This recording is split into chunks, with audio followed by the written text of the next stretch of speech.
ایک نہر کا پل اس قدر تنگ تھا کہ ایک ساتھ 2 بکریوں کا گزر ناممکن تھا۔ ایک دن ایک بکری اس پل پر جا رہی تھی۔ پل کے بیچ میں پہنچ کر اسے ایک اور بکری ملی۔ پہلی بکری دوسری بکری سے کہنے لگی، تم واپس چلی جاؤ تاکہ پہلے میں پل کو پار کر لوں، اس کے بعد تم آ جانا۔ دوسری بکری بولی، واہ بھائی واہ، میں بھلا کیوں واپس چلی جاؤں، تم ہی واپس کیوں نہیں چلی جاتی؟ اور ہاں، پہلے مجھے گزر جانے دو۔ پہلی بکری نے اکڑ کے جواب دیا، تمہیں واپس جانا پڑے گا کیونکہ میں تم سے زیادہ طاقتور ہوں۔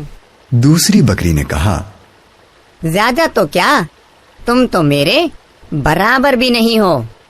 پہلی بکری کو یہ سن کر غصہ آ گیا، جھنجھلا کر بولی، اچھا، اس کا پتہ ابھی لگ جائے گا۔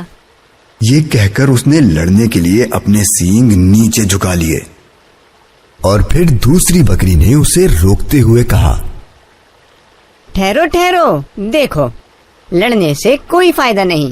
اگر ہم لڑیں گے تو دونوں نہر میں گر کر ڈوب جائیں گے۔ میری سمجھ میں ایک ترکیب آئی ہے، میں پل پر لیٹ جاتی ہوں، تم میرے اوپر سے گزر جاؤ۔ یہ کہہ کر دوسری بکری پل پر لیٹ گئی اور پہلی بکری آہستہ آہستہ اس کے اوپر سے گزر گئی۔ اس کے بعد دوسری بکری بھی آرام سے پل پار کر گئی۔ پیارے مدنی منو، دیکھا آپ نے، اگر یہ بکریاں لڑنے لگتی تو ان میں سے کسی کی بھی جان نہیں بچتی۔